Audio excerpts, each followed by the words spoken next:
Mesdames et messieurs, bonsoir et bienvenue dans votre journal de 22 heures. Voici les titres de ce soir.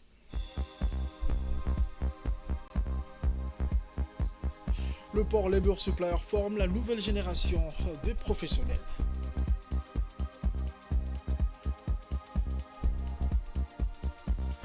Aux nouvelles mondiales, dans la bande de Gaza, plus de 400 000 Palestiniens piégés dans un conflit sans fin. Les détails dans ce journal de ce soir. Le journal au complet à présent, mesdames et messieurs. Je vous le disais dans les titres, le ministère du Travail en collaboration avec le Centre des ressources et des compétences a organisé aujourd'hui une cérémonie de remise des certificats à la première cohorte des jeunes ayant terminé leur formation égrutier. Cet événement symbolise une avancée majeure dans le renforcement des compétences locales dans le secteur portuaire, un pilier stratégique pour l'économie nationale.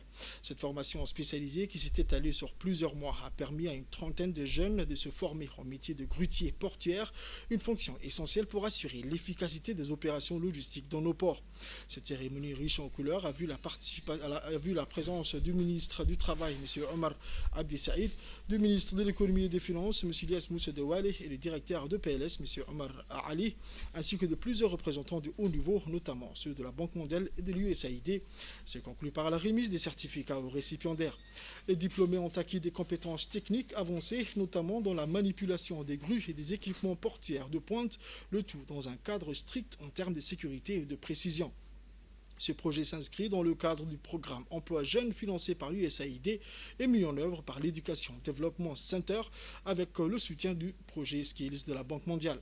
Cette initiative marque le début d'une série de formations destinées à former une centaine de jeunes visant à améliorer leur employabilité et à offrir des solutions concrètes face aux défis du chômage. Le port Labour Supply PLS a mis en place une politique axée sur la formation des travailleurs portuaires. Des formations diplômantes avec un focus sur l'apprentissage en alternance. Les jeunes doivent développer les compétences qui puissent répondre aux besoins des professionnels du secteur du transport, de la logistique et de la manutention portière. C'est la raison pour laquelle les centres se concentrent très souvent à un apprentissage sur le milieu professionnel.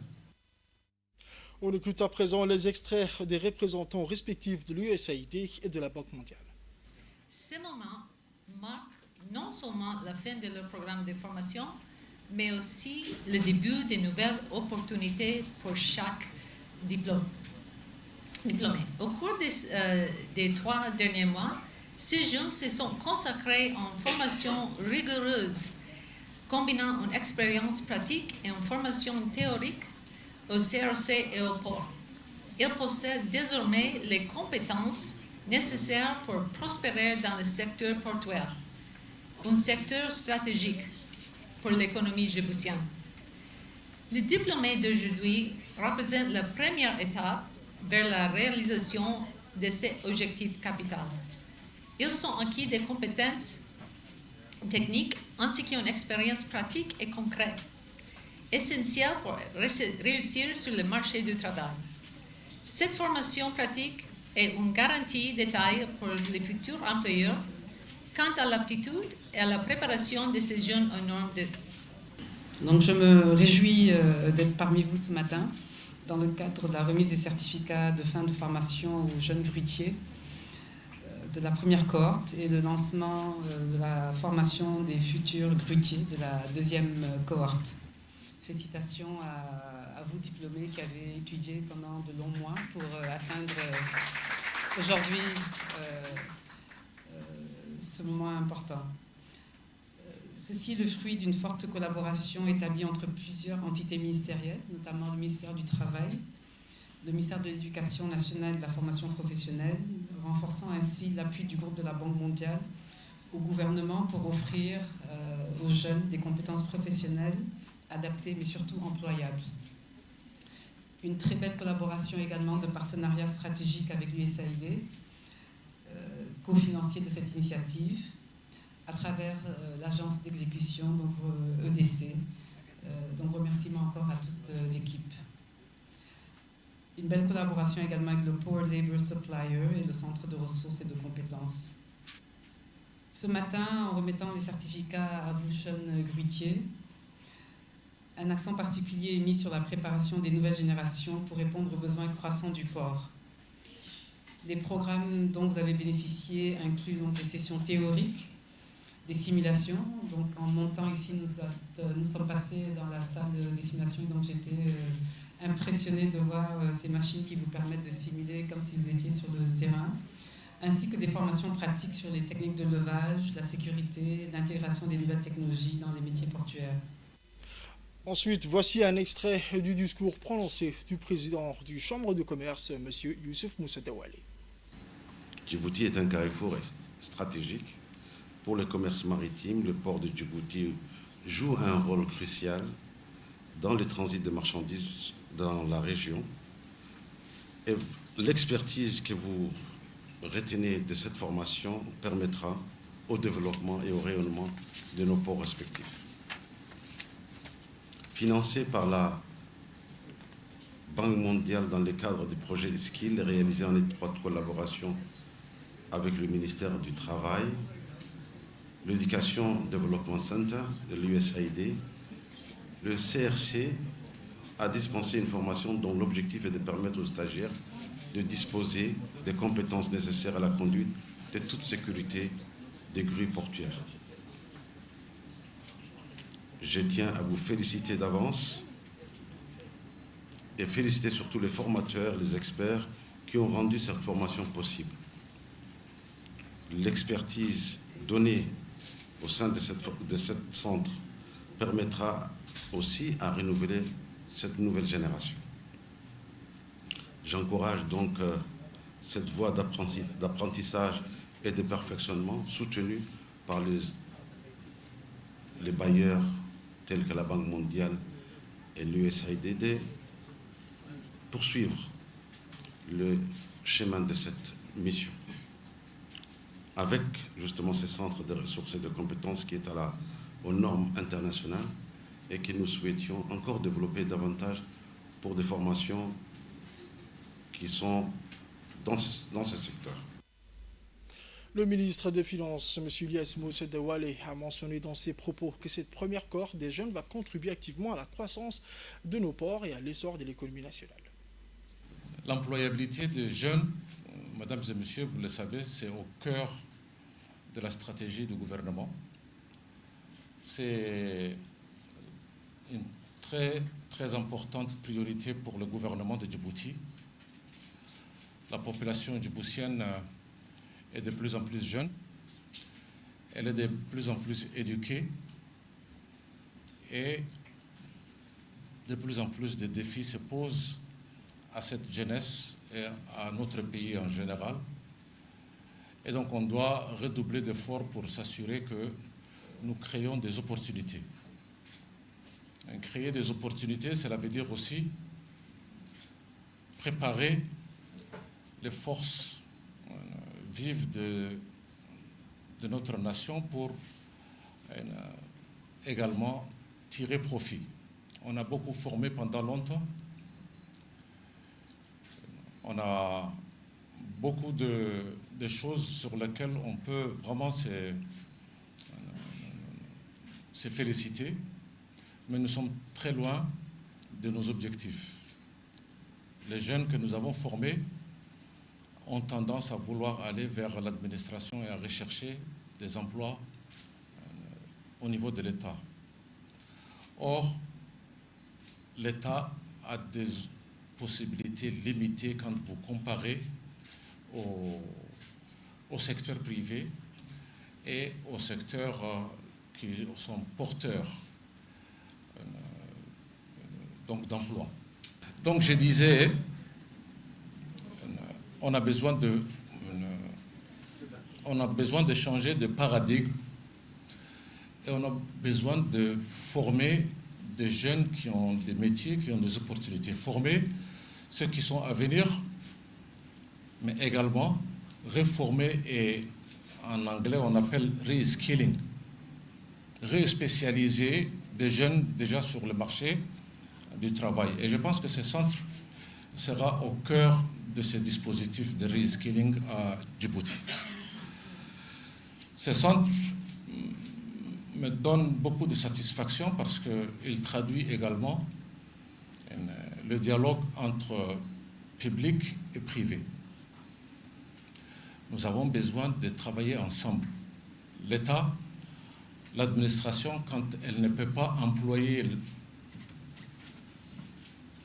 le plus gros de nos compatriotes, cette même administration doit maintenant servir de facilitateur, doit faciliter la création d'emplois et donc la création des opportunités en dialoguant avec le secteur privé national.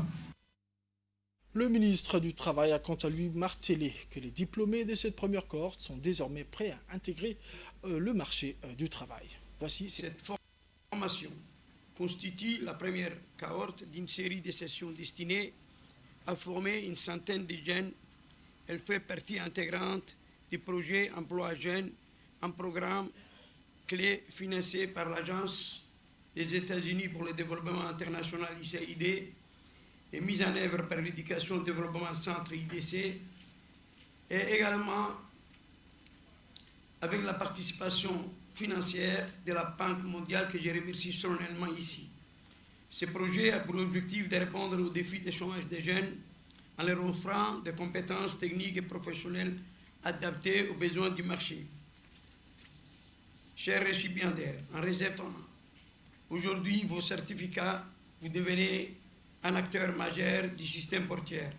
Vous avez acquis les compétences techniques de pointe pour manier des équipements sophistiqués dans un environnement qui exige rigueur, précision et réactivité.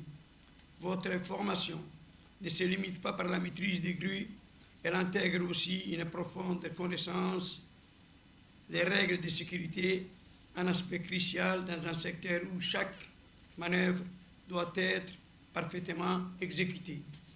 Ce programme s'inscrit dans notre volonté d'adapter les compétences de nos jeunes aux besoins réels des marchés, notamment dans les secteurs stratégiques comme celui des ports.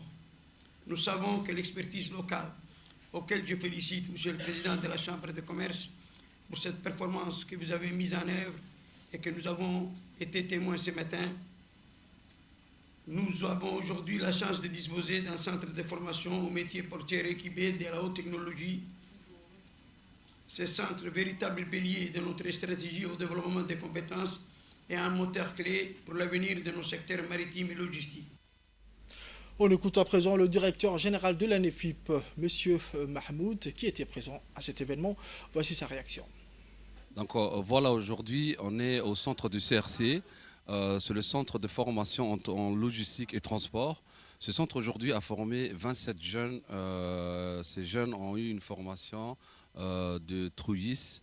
Donc ces jeunes-là ont aujourd'hui trouvé du travail. PLS les a recrutés, 27 jeunes. Une formation en compétences de base qui a été appuyée par l'USAID. La formation pratique également qui a été appuyée par le port en collaboration avec PLS. Nous remercions la Banque mondiale, nous remercions l'USAID, nous remercions le ministère du Travail qui a été le lead de ce projet. À nos services, l'ANEFIP dont nous représentons, l'ANEFIP a également contribué à la sélection de ces jeunes-là. Elle a également contribué à la mise en place du curricula de formation avec le CRC.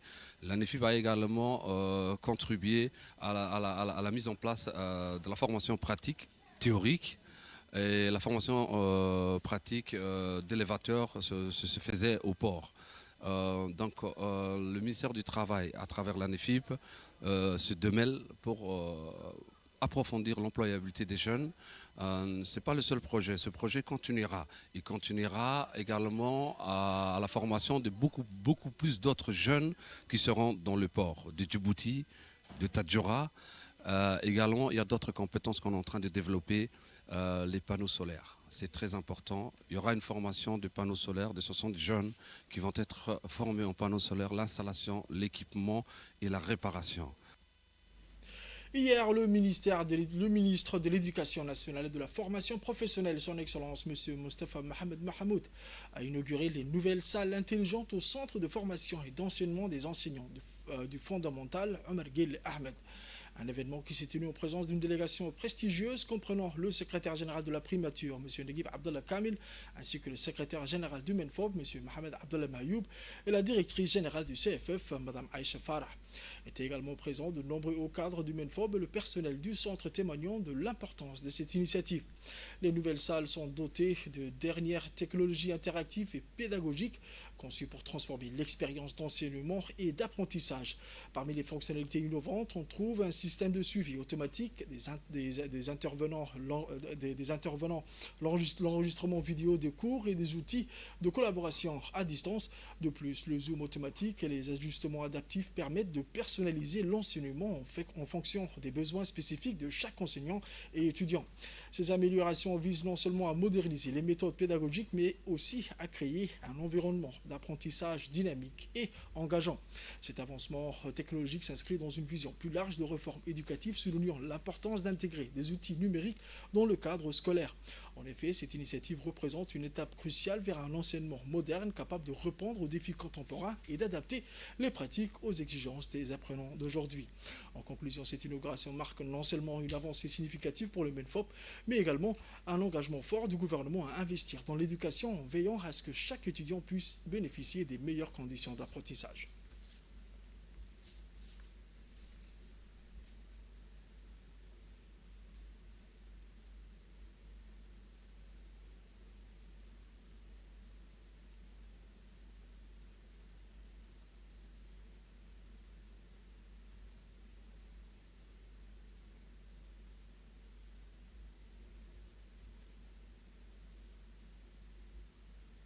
Pour plus de détails, nous allons écouter la directrice générale du CFF, Mme Aïcha Farah El-Tiré. Toujours dans le cadre de la qualité, nous avons procédé ici en présence du ministre de l'Éducation nationale et du secrétaire général de la primature à l'inauguration de 2 salles que nous avons intitulées salles Smart techno-pédagogiques. Tout est dans la déclinaison de ce terme-là. Ces 2 salles sont vraiment, et je pèse mes mots, des vrais bijoux en matière de technologie et vont nous permettre d'améliorer nos formations, mais également aussi l'analyse des pratiques professionnelles qui nous sont chères, car nos enseignants vont bénéficier de formations de qualité, avec des outils de qualité, et nous permettront aussi en termes de couverture de pouvoir faire bénéficier à des enseignants, des chefs d'établissement, des conseillers pédagogiques qui ne sont pas forcément dans la capitale des mêmes formations que ceux de la capitale. Et donc, en plus, cet outil est un outil qui va nous permettre de faire interagir les différents acteurs sur les mêmes problématiques qui les concernent. Le micro-enseignement rentre en ligne de compte aussi pour l'utilisation de ces 2 salles parce que dans un premier temps, nous avions pensé à cela. Pouvoir monter des séances de formation, des séances enseignement-apprentissage et en faire bénéficier un grand maximum. Aujourd'hui, nous pouvons toucher un grand nombre d'enseignants, de conseillers pédagogiques, de chefs d'établissement, en leur faisant suivre des formations à distance ou in situ, avec des échanges in situ, des échanges sur la plateforme, des espaces dédiés au forum. Avec cet outil-là, nous sommes convaincus que nous avons élargi notre champ d'action en matière de formation, en matière d'amélioration des enseignements, apprentissages, et la recherche de la qualité va y être, nous l'espérons. Le président de l'autorité des ports et des zones franches, M. Aboubakar Omar Hadi, a hier reçu à Djibouti International Tower une délégation de la Facilité européenne pour la paix. Cette délégation a été conduite par M. Christian, chef de la section politique, presse et information, ainsi que le chef adjoint de la délégation de l'Union européenne à Djibouti, accompagné par Mme Natalia, chef adjoint de la division PCM4, et de M. Cyril, conseiller militaire de la division PCM4. Cette réunion a porté sur plusieurs sujets importants. Le premier étant un potentiel partenariat axé sur la protection de l'environnement en raison de la crise actuelle dans la mer Rouge et à Bab el-Mandeb. M. Aboubakar Oumar Hadi a souligné la nécessité de lutter contre la pollution de l'eau, notamment les marées noires. Il a insisté sur le risque immédiat que ces déversements représentent pour les écosystèmes marins et a souligné l'urgence de protéger la biodiversité locale, incluant tant la faune que la flore marine. Des efforts coordonnés sont essentiels pour atténuer les dommages environnementaux à long terme et préserver le littoral de la région. Un autre point clé de la discussion fut le rôle de l'autorité de port et des zones franches à Djibouti dans la mise à disposition des services maritimes garantissant la libre circulation des navires et le flux de commerce international via la mer Rouge et le Bab el-Mandeb. Un troisième axe de collaboration portait sur le développement d'installations de réception des déchets des navires dans les ports de Djibouti. Cette initiative permettra d'améliorer la durabilité des opérations maritimes et d'assurer le respect des normes environnementales internationales, soutenant ainsi la protection de l'environnement marin.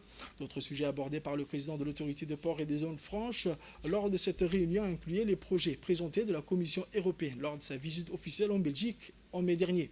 Actuellement, 10 PME européennes opèrent dans les zones franches de Djibouti provenant des pays tels que la France, l'Italie, les Pays-Bas, Malte, la Belgique, le Finlande et la Norvège, l'Allemagne, le Royaume-Uni et la Suède.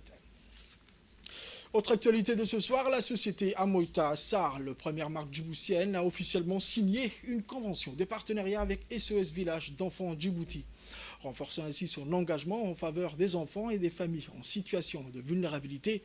C'est dans le cadre de cet accord que Amoita offrira un soutien sous forme de dons visant à accompagner les actions sociales et éducatives de l'organisation SOS Village d'enfants. Ce partenariat s'inscrit dans la volonté d'Amoita de contribuer activement au développement social et à l'amélioration des conditions de vie des enfants et à leur bien-être à Djibouti. Cette collaboration marque une nouvelle étape dans les efforts conjoints entre les deux entreprises pour bâtir une société plus solidaire et inclusive. Et s'inscrit donc également dans une démarche de responsabilité sociale de l'entreprise en contribuant activement à des projets qui visent le bien-être collectif pour une enfance réussie.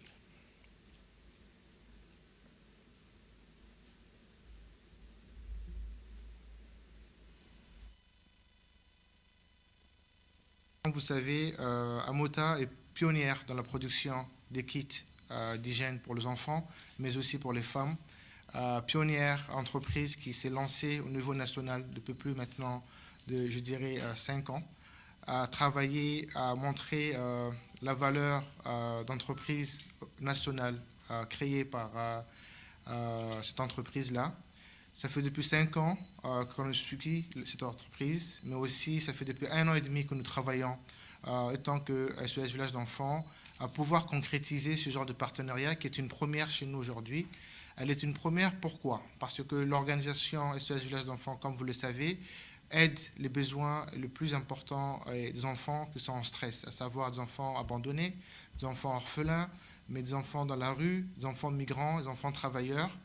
Comme étant une mission importante de notre ONG, nous avons eu l'immense plaisir et joie de rencontrer M. Dato, qui est à la tête de cette entreprise de kits d'hygiène pour les enfants, qui nous a approchés à nous proposer un partenariat dans lequel l'organisation pourra bénéficier une part de son chiffre d'affaires annuellement. Et j'ose le dire aujourd'hui, que c'est vraiment noble de la part de cette entreprise de faire cette action sociale concrète. Et c'est un appel assez fort et puissant pour aussi appeler d'autres directeurs des entreprises privées à venir rejoindre. Dato Gaas, qui est le gérant d'Amoita, s'est dit réjoui de cette convention de partenariat qui, selon lui, marque une étape cruciale dans l'histoire de cette entreprise Amoita Sarl. Aujourd'hui, nous célébrons la signature d'un partenariat crucial avec SOS Village, une première dans notre pays. Ces partenariats reflètent non seulement notre engagement à offrir des produits hygiène de qualité, mais aussi notre volonté de contribuer à une noble cause. Chaque famille qui achète les couches Amoita contribue directement au bien-être des orphelins pris en charge par SOS Village. Et une partie de nos ventes sera ainsi reversée en leur faveur pour leur permettre d'accéder à une vie meilleure et plus sereine. Pour nous, ce partenariat n'est pas qu'une simple initiative d'entreprise. C'est une conviction profonde dans la mesure où, malgré notre jeune âge et tous les défis et obstacles que nous rencontrons chaque jour pour mener à bien être notre mission, elle correspond à notre but et objectif initial, celle qui est d'offrir par tous les moyens possibles à notre humble niveau le meilleur à nos bébés. Depuis notre création, Amoeta reflète la diversité et l'unité de notre société. Nous croyons que chaque enfant, peu importe ses origines, mérite les meilleurs. Ces partenariats renforcent cette conviction et je le répète, chaque couche vendue est un espoir pour un orphelin. Je tiens à remercier chaleureusement Son Excellence Ismaël Omar Guelleh, le président de la République de Djibouti, pour son soutien indéfectible à l'entrepreneuriat des jeunes, grâce à sa vision et son engagement pour l'innovation et la responsabilité sociale. Des entreprises comme Amoeta peuvent voir le jour et prospérer. Même vision que nous avons franchi une nouvelle étape. Direction le Seychelles, où une délégation djiboutienne composée de Mme Rokia Hassan, directrice de l'insertion sociale des jeunes et du volontariat, du lieutenant-colonel Mme Amina Mohamed Moussa, vice-présidente de la Fédération de football djiboutienne, et de Barkhad Ismail Abadid, chef de service création numérique, ont participé à la réunion des experts des îles pays de la CGCOI qui s'est tenue du 7 au 9 octobre 2024 aux Seychelles. Cette rencontre revêt une importance particulière car elle permet d'évaluer l'état d'avancement des préparatifs des 13e Jeux de la CGCOI et de réviser le règlement de fonctionnement de l'organisation. La tenue de cette réunion est également l'occasion d'examiner et de proposer des améliorations aux textes qui régissent le fonctionnement de la CGCOI dans le but de renforcer la coopération entre les îles, États membres et de promouvoir le développement des activités des jeunes et du sport dans la région. La participation de Djibouti à cette réunion témoigne de l'engagement du ministère de la Jeunesse et de la Culture envers le développement des activités des jeunes dans notre pays et dans la région de l'océan Indien. Au nord, à présent, mardi, la représentante résidente de l'UNICEF à Djibouti, Mme Beat Dastel, a effectué une visite de travail dans la ville d'Obok. Accompagnée de son équipe, elle a rendu une visite de courtoisie. Le préfet de la région, M. Moussa Aden Migene. Les discussions ont porté, entre autres, sur les programmes de l'UNICEF dans le domaine de la santé, notamment la lutte contre les mutilations génitales féminines et la malnutrition. Ensuite, le président du conseil régional d'Obok, M. Mohamed Ismail, a reçu la représentante de l'UNICEF dans son bureau avant une réunion de travail qui s'est tenue dans la salle de conférence. Parmi les participants figuraient M. Mohamed Awad, adjoint au préfet, et le secrétaire général du conseil régional, mais aussi des élus et des cadres locaux. Les discussions ont mis en avant les réalisations du conseil régional conformément au plan de travail annuel récemment renouvelé. Les autorités de la région et Mme Dastel se sont réjouies des succès obtenus dans la lutte contre les MGF. Et c'est grâce à ce partenariat, le village d'Endoli a pu bénéficier d'une adduction d'eau. Toujours à Obok, le président du conseil régional accompagné du sous-préfet de la localité d'Alaïli Dada, M. Mohamed Ali Omar, a visité les villages éloignés de Dadato et Alaïlou. Madame la représentante de l'UNICEF à Djibouti, sur invitation du président du conseil régional, a également pris part à cette mission. À Dadato, la délégation a été accueillie chaleureusement par la communauté. Le service régional de l'éducation d'Obok, représenté par M. Abdelkader Ahmed et son équipe, était également présent.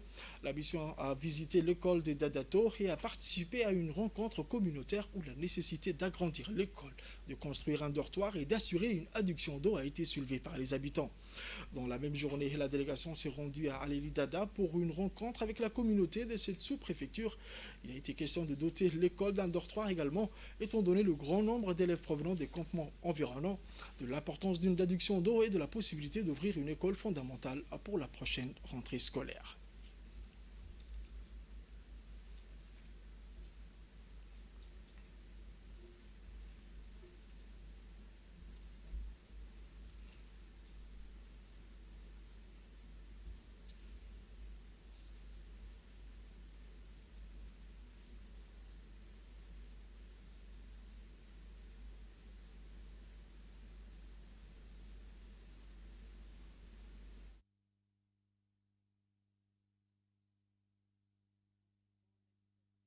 Du président du conseil régional d'Obok et aussi le préfet, le sous-préfet, l'inspecteur et le chef de village ici à Dadato.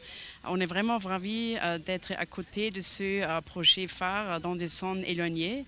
On a vu des structures d'éducation, on a vu des structures de l'eau, l'assainissement, hygiène. Aussi, on a parlé beaucoup de la protection de l'enfant. On a vu que la communauté avançait bien dans la lutte contre les MGF. On a aussi parlé, bien sûr, de la santé, surtout de la santé mère-enfant et aussi le dépistage parmi les enfants pour la malnutrition. Je voudrais féliciter les autorités vraiment pour leur travail et vous assurer que l'UNICEF reste à vos côtés pour le support et je suis fière de notre collaboration très très forte. Le président du conseil régional d'Obok a remercié dans une réaction la représentante de l'UNICEF pour sa visite dans ces localités éloignées. Et l'objectif du conseil régional, c'est de se rendre de temps en temps dans les localités donc éloignées. Aujourd'hui, nous nous trouvons à Dadato, dans une localité qui est située pratiquement à 150 km par la côte. Nous avons donc visité Dadato et Alendada. À Dadato, nous avons vu l'école, l'état de l'école. C'est une école qui a été construite il y a 6 ans par la communauté. Et aujourd'hui, nous nous réjouissons que le ministère a pris une initiative rapide de réhabiliter les salles de classe qui ont été endommagées par les vents récents, les vents violents récents. Nous avons également écouté la communauté. La communauté nous a beaucoup parlé. La communauté, même si la source d'eau est disponible ici, la communauté demande qu'il y ait une addiction d'eau. C'est un domaine sur lequel déjà le conseil régional travaille et travaillera en étroite collaboration avec l'UNICEF. Nous avons également parlé des MGF, nous avons également parlé de la malnutrition.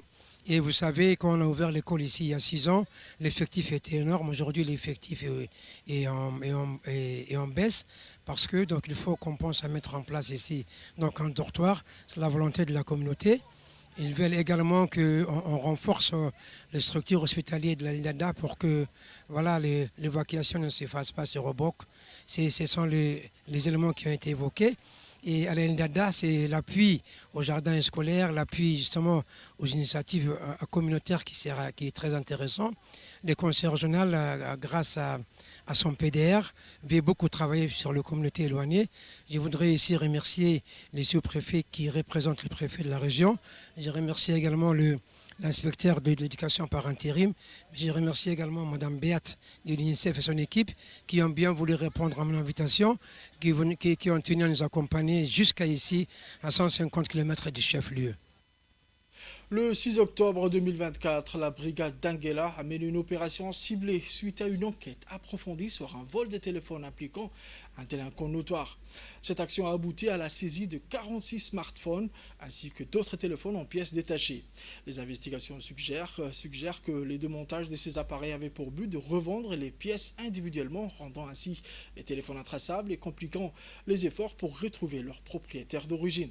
Au cours des investigations techniques sur le téléphone de suspect principal, des conversations incriminantes ont été découvertes, révélant l'existence d'un réseau de revente transfrontalier. En outre, 3 ordinateurs portables ont également été découverts et saisis sur les lieux de l'opération. À l'issue de l'enquête diligentée, l'auteur principal ainsi que le receleur présumé ont été traduits devant la justice pour répondre de leurs actes.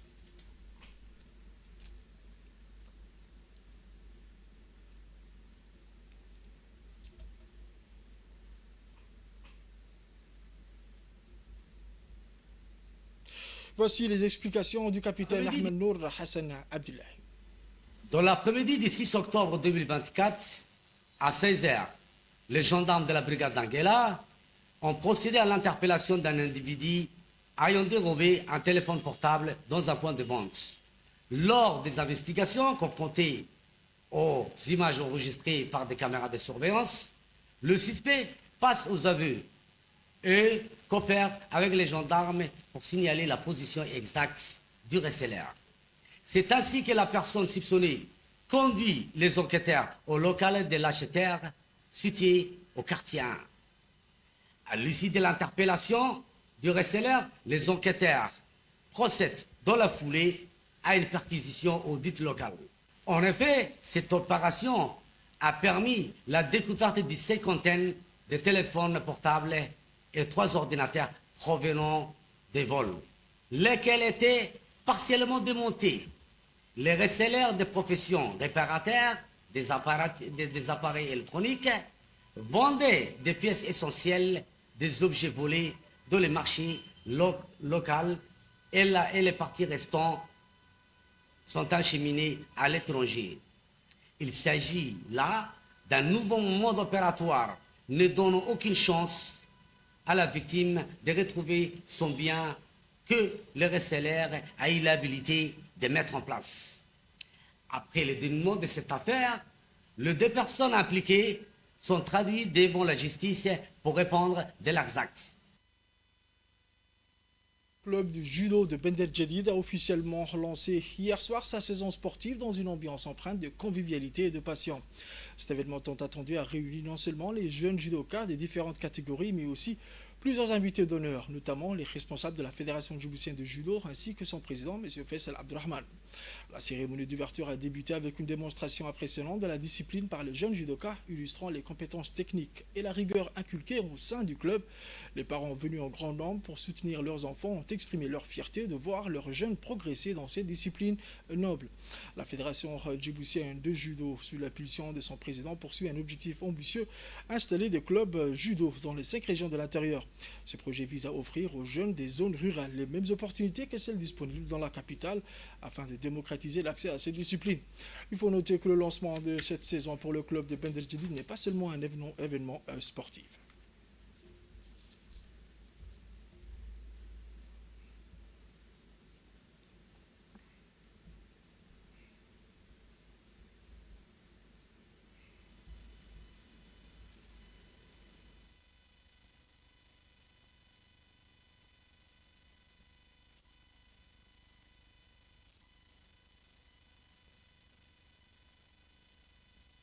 Au club de judo de Bender Djedid. Nous remercions l'équipe de la communication du secrétariat d'État chargé au sport de nous rendre visite. Nous sommes à l'ouverture de la saison, ça fait depuis maintenant presque 30 jours qu'on a commencé. Comme vous voyez, beaucoup des enfants, des jeunes et des adultes qui sont là. Comme on dit, le judo c'est l'école de la vie, donc on leur apprend déjà ce qu'est la vie, à respecter le code moral du judo et à faire des techniques pour se défendre, oui, pour devenir des champions sûrs. Donc nous essayons de faire de notre mieux. Nous sommes sur une phase cruciale qui est une phase de vulgarisation du judo sur tout le territoire, l'étendue du territoire national. Pendant tout l'été, on a sillonné toute la République de Djibouti du nord au sud. Et nous comptons, Inch'Allah, avec le soutien du secrétaire d'État, d'entamer la deuxième phase très prochainement, qui sera l'installation des clubs dans le district en premier, après dans les chefs-lieux. Je remercie infiniment donc tous ceux qui nous aident de loin et de près, les parents qui font de leur mieux pour amener leurs enfants et tous les jeunes entraîneurs qui sont là à soutenir et à faire partager leurs connaissances. Merci beaucoup. Aux nouvelles mondiales à présent, je vous le disais dans les titres, le directeur de l'Agence des Nations Unies pour les réfugiés palestiniens, UNRWA, Philippe Lazzarini, a indiqué qu'au moins 400 000 personnes sont piégées dans le nord de la bande de Gaza. Dans un communiqué publié sur X et consulté par Anadolu, le diplomate italo-suisse a souligné que les récents ordres d'évacuation des autorités israéliennes obligent les gens à fuir encore et encore, en particulier le camp de Jabalia. Beaucoup refusent parce qu'ils savent trop bien qu'aucun endroit n'est sûr dans la bande de Gaza, et de déplorer que les abris et les services de l'UNRWA sont obligés de fermer. Le responsable onusien a alerté en outre sur la faim qui s'étend et s'aggrave à nouveau dans ce territoire palestinien où se retrouvent assiégés plus de 2 millions de Gazaouis exposés aux affres de la guerre à outrance menée par Israël avec le soutien sans faille de Washington. C'est tout pour ce journal de ce soir, mesdames et messieurs. Merci à vous de l'avoir suivi et restez avec nous pour la suite du programme sur Télé Djibouti.